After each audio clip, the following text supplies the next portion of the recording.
A canine dog viciously attacked a young girl's purple backpack just seconds before she stepped onto her school bus. Was this a random act, or had the dog sensed something dangerously wrong? When the shocking truth unfolds, an entire town's darkest secrets spill out, revealing dangers closer than anyone imagined. Would you trust your instincts if your child's life depended on it? Watch to find out what happens next, and don't forget to comment your thoughts below. The morning sun had barely pierced through the drifting mist that blanketed the hills of Windy Oaks, Virginia, a sleepy town nestled between amber trees and winding roads that whispered with falling leaves. Autumn had fully arrived, brushing the streets in crisp gold and orange, and the air held the bite of the coming frost. The world was quiet save for the occasional chirp of a bird and the rustle of dry leaves underfoot. Margaret Jenkins stood on the wooden porch of her modest white cottage at the end of Maple Lane. At 71, she still moved with purpose. Her frame was lean from years of active work as a military nurse, her silvery gray hair twisted into a loose bun beneath a knit olive cap. Lines on her face were deep but dignified, etched more by grief than age, and her blue eyes had the alert sharpness of someone who had once memorized battlefield triage in dim tent lights. She clutched a steaming mug of black coffee with both hands as she watched her granddaughter get ready for school. Maddie Jenkins, 12 years old, stood at the edge of the walkway, waiting for the bus. She was small for her age, with unruly chestnut curls spilling out of the hood of her lavender sweatshirt. Her jeans were too short, her knees scuffed, and her worn sneakers had seen better days. She carried a purple backpack with a frayed unicorn keychain hanging from the zipper, a gift from her late mother. Maddie was smart, quiet, and often stared longer than most kids at shadows between trees or cracks in the sidewalk. She had always been like that, even before the accident. 2 years ago, Maddie had lost both her parents in what was ruled an unexplained car crash on the outskirts of town. Since then, she had spoken little of that day, but something behind her hazel eyes had changed, something watchful and older than it should have been. Lying just a few feet from Maddie was Ranger. Ranger was no ordinary dog, a retired canine unit. He was a 7-year-old Belgian Malinois with a powerful build and intelligent amber eyes. His coat was tan with black markings along his face and back, and though he moved slower now, a faded scar ran down his hind leg, a memory of his last deployment in Kabul, where he saved 2 soldiers from a roadside IED. Since then, he'd lived with Margaret and Maddie, given to them by Maddie's father, Officer Mark Jenkins, before his death. Ranger had a calming presence, almost solemn, and he rarely barked unless absolutely necessary. Most mornings he would simply lie still by the porch, watching the world as if cataloging everything. But not today. Today, just as the familiar yellow school bus groaned its way down the road, something changed. The bus hissed as it came to a stop. Maddie took a step forward, and Ranger exploded into motion. With a snarl that tore through the autumn air, Ranger lunged forward, his powerful jaws clamping down on the bottom strap of Maddie's purple backpack. The force jerked her backwards, causing her to stumble and fall onto the gravel with a yelp. Dust rose around her as her hands scraped the ground, wide eyes searching wildly for an explanation. "Ranger, stop!"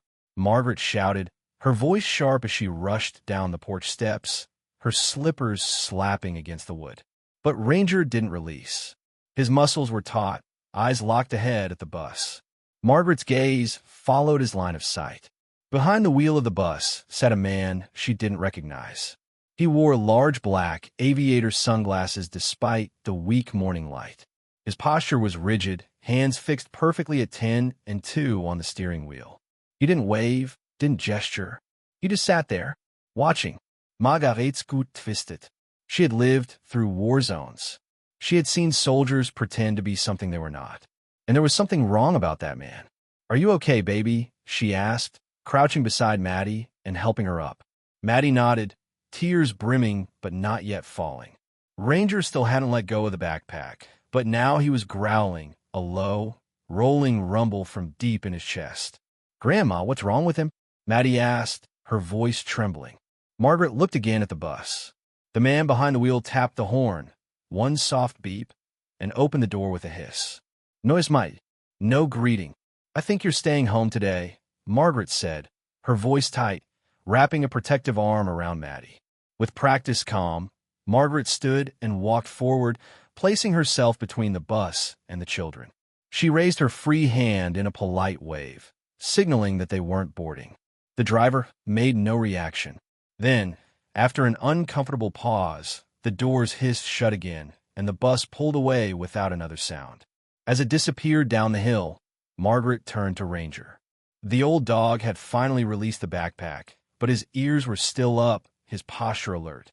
She bent down beside him. "Good boy," she whispered, resting her hand on his head. He leaned in her touch but didn't relax. Not fully.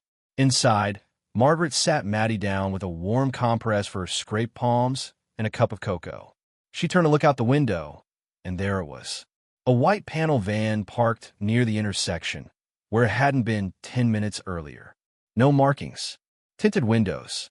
Margaret's fingers tightened around the edge of the curtain. Her breath stilled. It wasn't over. Margaret Jenkins stood in the kitchen of her modest cottage, her hands trembling slightly as she dabbed antiseptic onto Maddie's scraped palms. The faint scent of iodine filled the room, mixing with the sharper bite of brewed coffee on the stovetop. Outside, a breeze pushed golden leaves across the lawn, but her thoughts were tangled, cold, and dark. She hadn't seen that white van before. It was parked just across the street, half-shadow beneath the skeletal branches of a neighbor's oak. No license plates, no markings, tinted windows, and still there. Maddie, now seated on a wooden stool with her knees tucked beneath her hoodie, winced slightly. "It's not that bad, Grandma," she muttered, trying to sound braver than she felt. Her hair was still messy from the fall, a strand clinging to her cheek. Margaret offered a soft smile, though it didn't reach her eyes. "Scrapes heal fast," she said, "but something about that man on the bus." In that van, her voice trailed off, her eyes drifting to the living room wall, where an old photo hung. Her son Mark Jenkins in uniform, smiling, one arm around a young Maddie, the other holding a police department certificate. Mark had always had a gut for things, just like his mother. And before he died, he had warned her, vaguely, carefully, that there were things happening in quiet towns like Windy Oaks. Things involving children. "Stay sharp, Mom," he'd said over the phone one night, 3 weeks before the crash. "If anything ever feels off around Maddie, trust your instincts. They're better than most radars." She hadn't asked too many questions back then. She had thought he was being overly cautious. A good father. Now those words returned like a ghost. Margaret gently set down the first aid supplies and crossed to the front window, parting the curtain just enough to peer out. The van was gone. She stepped back slowly. That kind of disappearing act didn't happen by chance. While Margaret processed the unease that coiled deeper in her chest, the story shifted across town to a narrow brick building tucked behind the county library. The Windy Oaks Community Journal, a paper many considered obsolete but still somehow kept breathing. Inside, Laura Evans was hunched over her desk, lit only by the blue glow of her laptop screen and the afternoon sun streaming through half-drawn blinds. Laura was in her late 20s, wiry and sharp-eyed, with short copper-colored hair tied in a loose twist at her nape. Her clothes were practical: jeans, ankle boots, and a charcoal gray turtleneck beneath an oversized army jacket. She had the kind of face that looked perpetually tired but determined, as if sleep was a luxury reserved for people without deadlines. She wasn't from Windy Oaks originally. She'd arrived just over a year ago, chasing whispers of missing kids in small-town papers. At first, locals had brushed her off as a nosy outsider. But she had stayed, and she had listened. On her wall hung a map of the county dotted with red pins. Each pin marked a report she'd dug up. Most had been filed as runaways or custody disputes, but Laura saw the pattern no one else seemed to notice. The children were all between 10 and 13, all from quiet towns. All disappeared near a school bus stop. Today, she was rereading a blurry document she had printed weeks ago, an internal police memo that had somehow landed on her desk without a name. Check transport rosters. Suspected impersonation. School district records may have been breached. That was it. No author. No date. But something about it had clawed at her gut ever since. Laura took a sip from her cold coffee and opened a fresh file titled, Emma B., Twin Hills. A girl who vanished 3 months ago. Her backpack was found in a ditch 100 yards from her school pickup point. No prints. No weaknesses. No news coverage. Another red pin on the map. She leaned back and sighed, rubbing her forehead. That's when her phone buzzed. It was from a burner account. If you want a real lead, check bus rosters at Windy Oaks Elementary. Something new started this week. She sat up straighter. Windy Oaks Elementary was just down the road. Back at the Jenkins cottage, Margaret stood at the fireplace, gazing down at Ranger. The old dog lay on his favorite rug, eyes half closed but ears still twitching with awareness. Margaret ran her fingers along his thick fur, feeling the faded scar near his hip. "You felt it, didn't you?" she murmured. "That man, that van, that danger." Ranger didn't move, but a low grumble sounded deep in his chest. Margaret reached up and opened the top drawer of the old hutch beside the fireplace. From it, she pulled out a small box. Inside was a revolver wrapped in a cloth, something she hadn't touched in years. She placed it on the table, not to use, but to remind herself that she was not helpless. The knock on the door startled them both. Ranger was up in a flash, limping but alert. Margaret opened it cautiously. On the porch stood a tall woman in her 30s with a Navy press badge clipped to her jacket. She had a polite but cautious expression, her hands out where Margaret could see them. Sorry to drop by unannounced," the woman said. "I'm Laura Evans, local reporter. I know this might sound strange, but I'm following some leads on recent school bus incidents. Something happened this morning on your street, didn't it?" Margaret didn't answer immediately, but something in Laura's eyes felt honest, like someone who knew too much and still chose to stay. "Come in," Margaret said finally. They talked for nearly an hour. Margaret recounted everything: the strange driver, Ranger's behavior, the missing plates on the white van. Laura pulled out her notebook, flipping to pages filled with names, photos, arrows, timestamps. "You're not the only one," she said quietly. "This thing, it's bigger than anyone wants to believe. But I think your son knew something. I've been trying to track what he was investigating before the crash." Margaret's fingers froze on the edge of the coffee mug. "You think it wasn't an accident? I think it was a message." Outside, the wind had picked up again. Autumn leaves swirled across the porch, and the sun dipped lower behind the trees. Ranger sat quietly at Margaret's feet, but his eyes never left the darkened horizon. And across town, inside an unmarked white van parked at the edge of Windy Oaks Elementary's backlot, a man in a black hoodie scrawled something into a logbook, then turned to his partner. "She's awake now," he said. "The dog remembers. We'll need to move sooner." The next morning in Windy Oaks was unusually still. Mist clung to the ground like a second skin, weaving between tree trunks and coiling over fences. Margaret Jenkins watched it from her porch as she slowly stirred sugar in her coffee, her thoughts heavy with what Laura Evans had shared the night before. The sound of a car engine snapped her attention toward the end of the street. It wasn't the school bus this time. A dark blue sedan, one of the newer electric models with no state plates, rolled by at an even pace, its tinted windows hiding everything inside. Margaret didn't wave. She simply memorized the make, the direction, and the time. Inside, Maddie sat at the kitchen table, still wearing her pajamas, a faded cotton shirt with cartoon fireflies and soft gray sweatpants. She was sketching something with colored pencils, a dog, clearly Ranger, standing in front of school bus with a long shadow cast behind it. The drawing was innocent but chilling. Margaret saw the oversized figure behind the bus wheel, sketched in black with mirrored sunglasses and no face. Ranger lay nearby, eyes open, his head resting across his front paws. He hadn't fully relaxed since the previous morning. Every creak in the floor or car door outside set his ears twitching. The scar on his hind leg had flared up overnight, and Margaret had to apply the special ointment Dr. Healy had given her months ago. Later that afternoon, after Maddie curled up with a book on the couch, Margaret made a call to Windy Oaks Elementary. She asked for the name of the new bus driver on Route 7, pretending to be verifying a thank you card Maddie had written.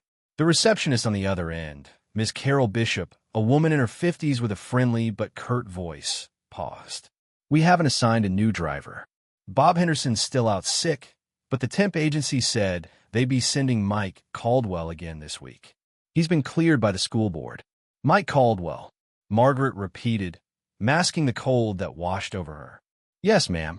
Former driver from Buckley County. Clean background. CPR certified. Good references. After thanking her and hanging up, Margaret sat in silence for a long moment. Caldwell. That was the name. But the man she saw yesterday wasn't in his 40s with a slight limp from an old knee injury, as she now remembered Caldwell having from a feature in the town newsletter last fall. The man yesterday moved like a soldier. Straight-backed, confident, calculating, and most of all, unreadable behind those dark mirrored lenses. Margaret turned to Ranger, who was now watching her closely, as if awaiting instruction. She bent down beside him and whispered, "We're going to find out who he really is, boy." Meanwhile, in a small office above the Windy Oaks Bakery, Laura Evans pushed aside 2 stacks of articles and clicked open a file she'd nearly forgotten about. It was labeled Contracted Transport Firms, Tri-County School Services. As she scrolled through the digital scan, something caught her eye, an approval signature for emergency driver placement issued just 3 weeks ago. But the name wasn't Caldwell. It was blank. No first name. No license ID. Just a small stamp in the corner. Cleared for provisional duty. Internal referral. She took a screenshot. Just then, the office door creaked open behind her. "You still chasing shadows, Laura?"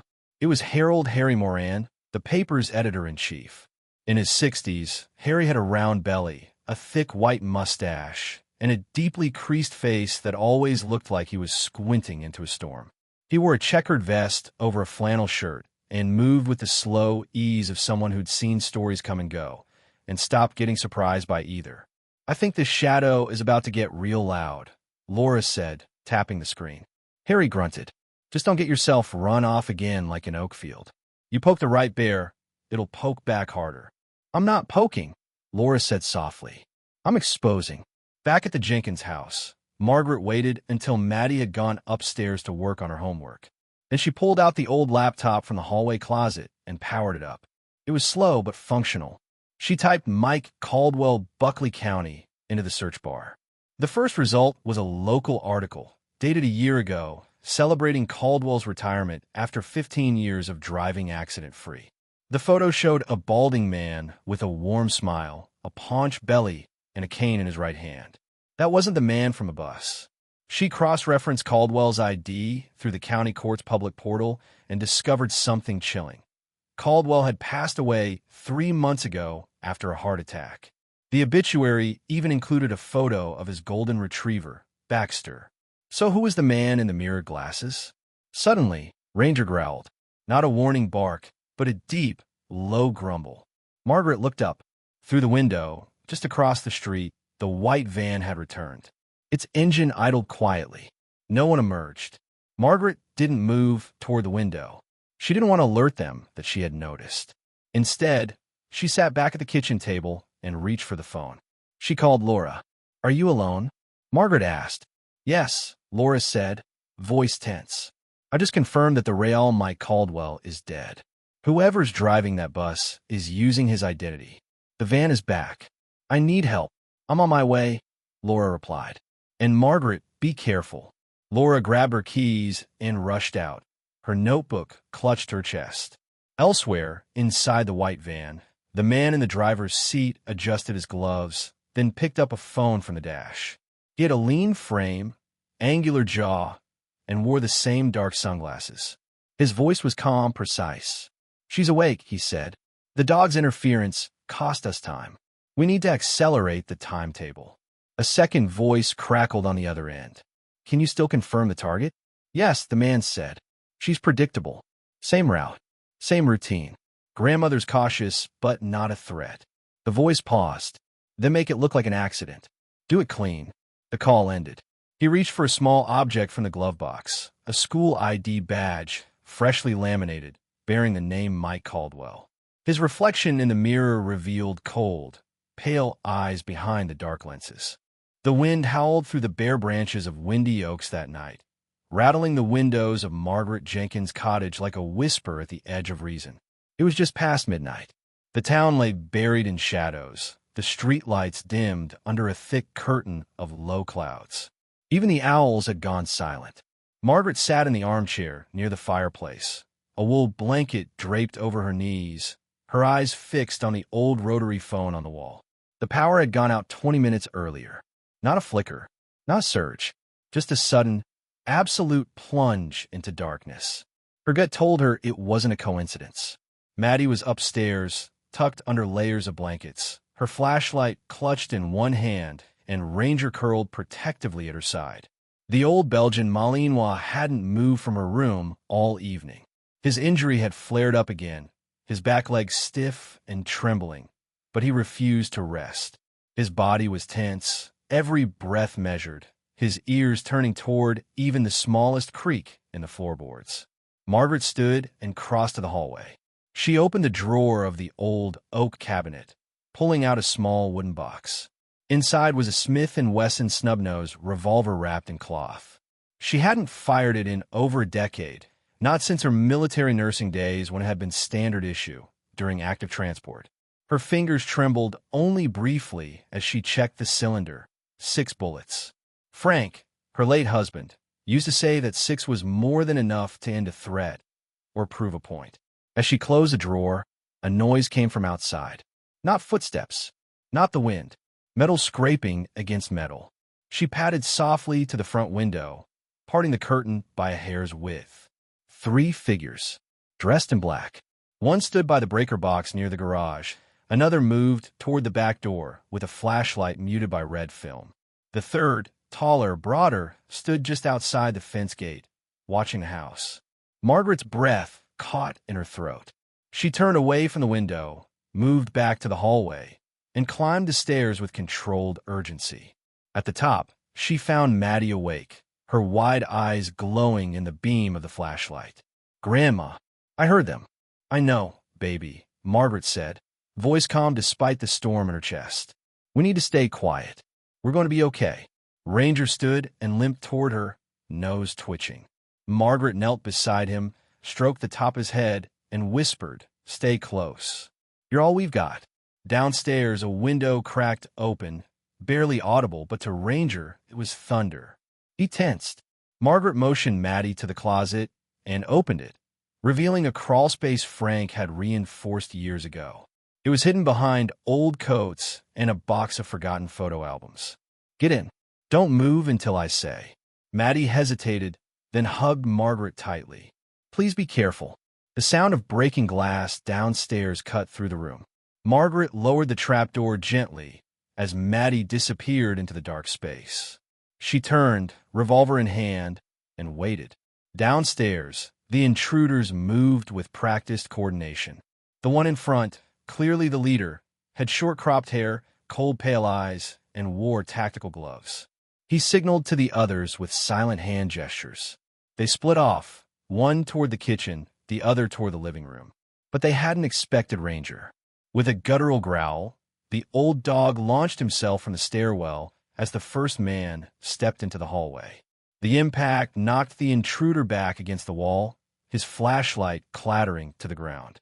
Ranger bit down hard on the man's arm, tearing into fabric and flesh. A second intruder raised a baton, striking Ranger across the ribs.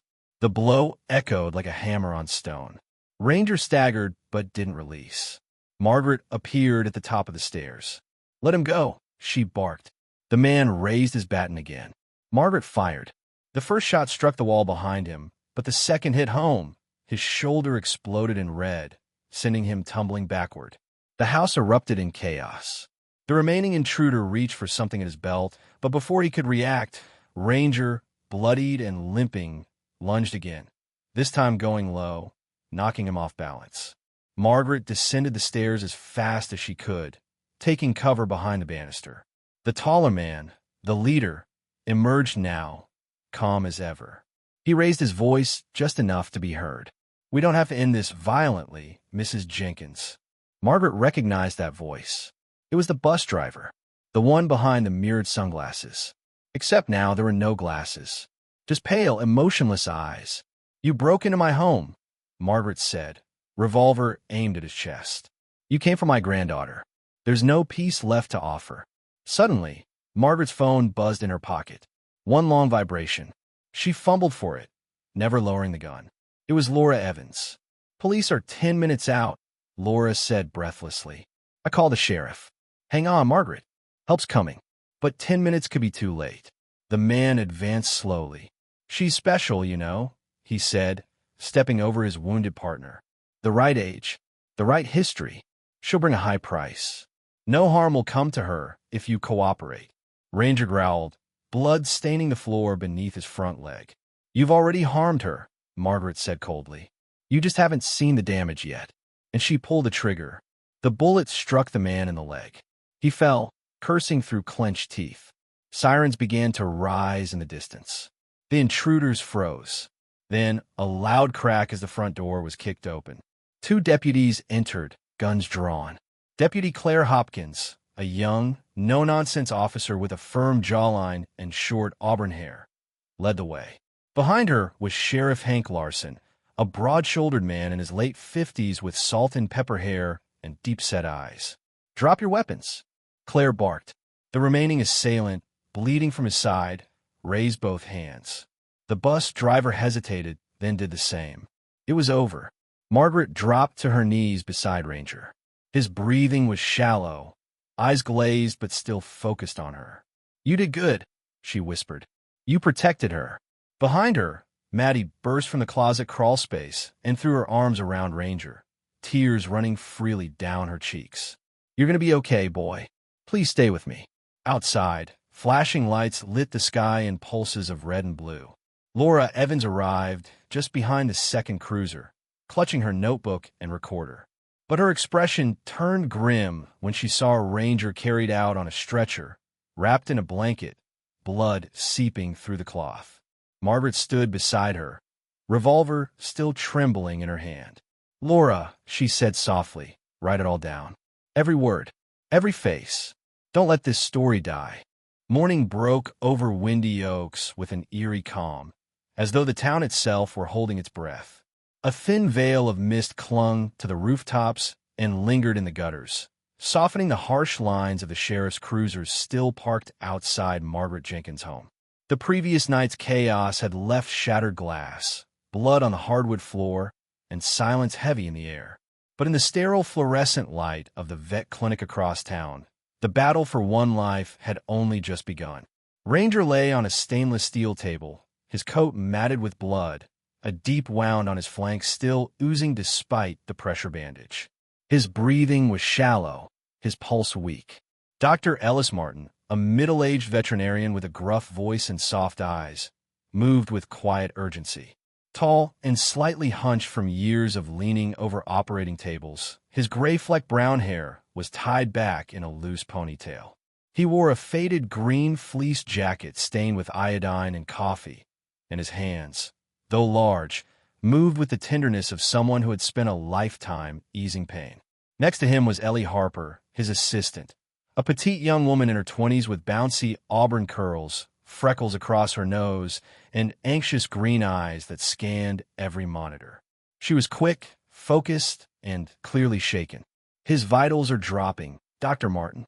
"I know," Ellis muttered, never looking away from the wound. "Get the plasma. We need to stabilize him if we're going to give him a chance." As Ranger fought for his life, Margaret sat in the waiting room, her hands clenched tightly around the straps of her purse. Her hair, usually pulled neatly into a bun, had come loose during the night. She looked older this morning. Every wrinkle seemed to carry the weight of guilt. Maddie sat beside her, hugging her knees, Ranger's collar clutched to her chest like a lifeline. Neither of them spoke. Sheriff Hank Larson entered quietly, removing his wide-brimmed hat with a sigh. He was in his late 50s, broad-chested, with graying temples and a calm presence that could steady even the most frayed nerves. Today, however, there was a heaviness in his eyes that even years on the force couldn't mask. "I just came from Central Booking," he said softly. "They're processing the 3 men now. But we found something else." Margaret raised her eyes, unsure if she wanted to hear what came next. Hank continued, "The man posing as the bus driver. His name is Mitchell Crow. Former private security turned mercenary. But he was just muscle. The orders came from higher up. We traced their chain of communication and the name attached to the funding." Margaret's breath caught. "Owen Graves." Maddie looked up, confused. "Who's that?" Margaret answered slowly. "He's the deputy mayor of Windy Oaks." And that was when a mask cracked. Owen Graves had always been considered a pillar of the community. Late 50s, silver-haired, with a polished voice and pressed suits, he carried himself with the air of a man used to attention and applause. At charity galas, he smiled wide for the cameras. He spoke at high school graduations. He donated books to the library and hosted annual food drives. He had been the face of Windy Oaks' Safe Town initiative aimed at protecting children. But that morning, his house was raided. Laura Evans stood across the street with her phone in hand, recording every moment. Dressed in a navy trench coat and boots, her hair windblown and her eyes fierce, she captured the moment Graves was let out in handcuffs. No sunglasses now, just eyes that flicked from camera to crowd, face pale but composed. He said nothing. Behind her, Harold Harriman, her editor, puffed nervously on a cigarette. "You were right," he muttered, voice low. He had everyone fooled. Laura didn't look at him. She kept recording. "This story needs to be seen everywhere," she said. "People need to know what monsters can hide behind applause." Back at the clinic, Dr. Martin finally stepped into the waiting room, pulling off his gloves. He looked tired, eyes bloodshot from hours of surgery, but there was a softness to his expression now. "He made it through the worst of it," he said. "He's not out of the woods, but he's a fighter." Margaret's shoulders collapsed with relief. Maddie ran to hug her. "You can visit him in a little while," the vet added. "But he needs rest." Sheriff Larson walked over and placed a hand gently on Margaret's shoulder. "If he hadn't alerted you, if he hadn't fought back, he didn't finish." He didn't need to. Margaret looked at the linoleum floor, then at the old scar on her hand from her Army days. "I should have known," she whispered. "He was trying to warn me. From the start." Hank sat down beside her. "You trusted the system. That's not your fault. It's ours." As the sun crept higher in the sky, the town of Windy Oaks stirred with rumors, confusion, and disbelief. News of Owen Gray's arrest spread quickly.